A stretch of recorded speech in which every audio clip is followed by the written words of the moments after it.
Guys, what are we doing? The former president and current Republican candidate for president has to wear diapers because he's falling asleep and shitting himself in court during his felony trial. The current president running for re-election is older today in real time than Bill Clinton, who was the first president elected in my lifetime over 3 decades ago. And while third-party candidates are always a little loony, this year we've got RFK Jr., who is more loony than fucking Vermin Supreme. And it turns out he's a few fries short of a Happy Meal, not only because of the Mad Hatter level of mercury poisoning he said he got from eating fish, but also apparently from the worm that ate holes in his brain and died. And that's not metaphorical or hyperbolic. According to RFK Jr. himself, he had the real-life version of a brain slug from Futurama. Although, to be fair, eventually ending up with a hole in your brain seems to be a pre-qualification if you're going to be a Kennedy. Ooh, that one was a bit dark. Should I leave it in?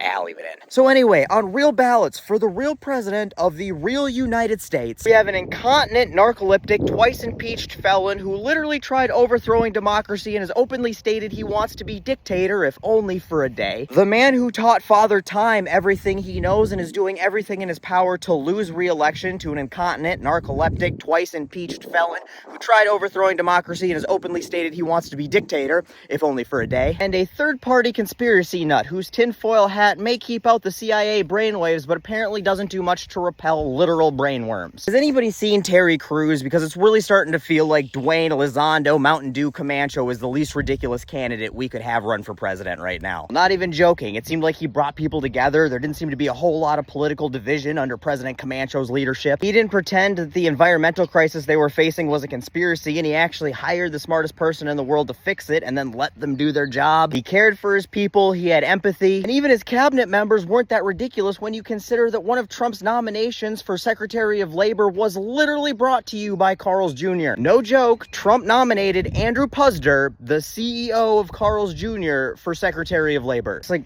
what is life? When people say that reality is stranger than fiction, they didn't mean it as a challenge, guys. Can we stop treating it like one, please?